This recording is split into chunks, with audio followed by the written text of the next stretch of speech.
and they go on to commit those crimes again. It's a revolving door of justice. If these weren't sanctuary cities, we could just be arresting them and deporting them. I mean, Griff, we talked about just last week out of New Jersey, under Governor Murphy's sanctuary city laws, there's an 11-year-old girl and her mother. They were killed by a criminal illegal alien who was drunk driving. He had not one, but 2 DUIs just this year alone. And if it weren't for these sanctuary city policies, this young woman, this child, and her mother would be alive today. These sanctuary city politicians, whether it be J.B. Pritzker, Governor Murphy, Karen Bass, or Gavin Newsom, they have blood on their hands. DHS Secretary Kristi Noem showcasing contraband seized from captured criminal illegal aliens in Chicago yesterday as she called out Illinois Democrats. Listen. I'm here today because the elected leaders in this state of Illinois are ignoring the law. In fact, they're being obstructionists when it comes to getting dangerous criminals off of their streets. They are deciding that dangerous criminals that are murderers, rapists, money launderers, have committed assault, that are trafficking children, are more important than the families that live in the communities here. And yes, that's coming from the party that claims to be for the Constitution and upholding the law. Now here's Brandon Johnson declaring that the U.S. Constitution doesn't apply to them as long as it's Donald Trump trying to enforce the Constitution. You can't make this up. He openly admits that he will resist ICE enforcement within his city. Our local police department will not ever cooperate with ICE. Whatever their constitutional authority is, that is obviously relegated to the Trump administration. Emphatic way. We will not cooperate with ICE. Joining us now, DHS Assistant Secretary Tricia McLaughlin. Tricia, it's just astounding that Secretary Noem has to point out the obvious, that you have these sanctuary cities like Chicago where violent criminal illegal aliens have been allowed to roam free for the past 4 years. I do just want to show our viewers quickly, to put into perspective, in just Chicago alone, DHS says that only 8% of detainers are being honored. There was almost 1,700 issued just this year, and only 8% are being honored. What is going on, Tricia? Secretary Noem is absolutely right. We've been going after the worst of the worst, MS-13 gang members, child abusers, rapists, murderers, and we are lodging detainers in those detention facilities so that when these people are freed, that ICE can grab them and they can be deported. Unfortunately, under J.B. Pritzker's leadership, these murderers, rapists, and otherwise depraved individuals are going free and are being released onto Illinois' streets. Here's another governor whose favorite talking point is how Trump is a danger to society. His recent talking point is Trump is a cheat, but he's cheating his own citizens from enjoying peace and safety by getting illegal immigrants out. He says how he's not going to cooperate with ICE. Well, I guess he loves the illegal immigrants more than he loves his own citizens. Watch out for how he calls the Constitution a Stephen Miller-inspired rule. But we also want to make sure that there isn't a violation of people's rights with, raids, for example, that are done in coordination with local law enforcement on people who are, frankly, holding down jobs and have been in this country for many, many years. We think that's improper. And in Illinois, that's not something that we would condone. There's been some talk about using other states' National Guard, red state National Guards to somehow come into a blue state and try and enforce these new Stephen Miller-inspired rules. And that's just not something we're going to accept. And they go on to commit those crimes again. It's a revolving door of justice. If these weren't sanctuary cities, we could just be arresting them and deporting them. I mean, Griff, we talked about just last week out of New Jersey, under Governor Murphy's sanctuary city laws, There's an 11-year-old girl and her mother. They were killed by a criminal illegal alien who was drunk driving. He had not one, but 2 DUIs just this year alone. And if it weren't for these sanctuary city policies, this young woman, this child, and her mother would be alive today. These sanctuary city politicians, whether it be J.B. Pritzker, Governor Murphy, Karen Bass, or Gavin Newsom, they have blood on their hands. It's so clear that the leadership of these blue cities don't care about their citizens. It's almost as if they want these criminal illegal immigrants to have more rights than their own citizens. Here's Mayor Karen Bass rejoicing at the fact that the Trump ICE enforcement is being hobbled by a court injunction, keeping these criminal illegals on the streets of Los Angeles. We just heard that the experiment from the administration failed. The raids that were happening in Los Angeles, the random pulling and snatching people off the street based on the language they spoke, their appearance, where they worked, the court has said can no longer happen. They recognized that this was unconstitutional, that it violated the rule of law, and it has to stop. That temporary restraining order has been in place for a couple of weeks, and there has been peace in Los Angeles, and I'm so hopeful that now the fear will subside. Now, if you had 24-hour private security, you wouldn't mind a few criminal illegal immigrants harassing local spaces far away from your gated community. Now, she's very detached from reality, and she's so pleased that ICE isn't taking these criminal illegal immigrants off the streets. The local communities where they live can have them as long as her virtue signaling is intact. Now, here's a local sheriff telling us the facts of what these criminal illegal immigrants have been up to, and they haven't been curing cancer. Here are a few examples of the people who had detainers, were released due to California law and rearrested for new crimes.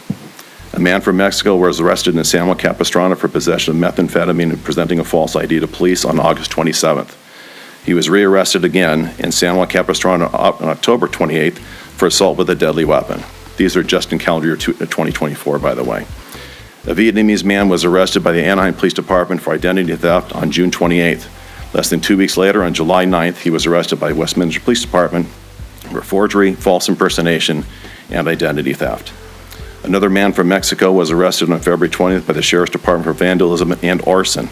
He is arrested again 6 months later, again for arson and vandalism by the Garden Grove Police Department. Now, with all these reports of the crimes being committed by criminal illegal immigrants, it would look like the leadership of these Democrat cities would take ICE enforcement seriously. Now, listen to what he has to say about the fact that he's been crying out for more enforcement since 2017, and everything that he's recommending is what the Trump administration has been calling for. I stressed in 2017 that if I am prohibited from releasing those criminal offenders into the custody of ICE in a controlled environment within our jails, which is safer for everyone involved, including the law-abiding residents of our Orange County communities, that ICE would go into the community to find them and arrest them. And if they did that, they would take other people who are undocumented with them. This is why I continue to call for the repeal of SB 54. We have no desire to enforce immigration law. We never have, and we never will. But we must have the ability to communicate on shared threats and the removal of criminal offenders who prey upon our community, often within the immigrant communities in which they reside. Clearly, this calls for Democrat cities to hand over criminal illegal aliens and prevent ICE from going into the general population and creating collateral damage by the arrest of law-abiding undocumented immigrants or putting the general population at risk should gain the compliance of Democrat city leadership. But that's not the case, as we see here with Governor Kathy Hochul, who continues to toe the line that her state will not cooperate with ICE. We're not going to allow this mass deportation. Where we will cooperate, and I did this even under the Biden administration, if you have a warrant, or you know someone's on a terrorism watch list or committing crimes in their home country or committing crimes here, that's a different category. And I will help you with those to protect everyone, whether newly arriving New Yorkers or whether they've lived here their entire lives. So that's real clear to me. But don't bleed over into going to schools and sensitive places. So our state policy, our state law does not allow for our state police to be involved in those situations. Governor Kathy Hochul and other Democrat governors continue to cry wolf about a problem that they caused because they refused to cooperate with ICE. Next, the Democrat leadership in Minneapolis is pandering to the immigrant population, claiming that ICE is going after every immigrant and telling them how welcome they are.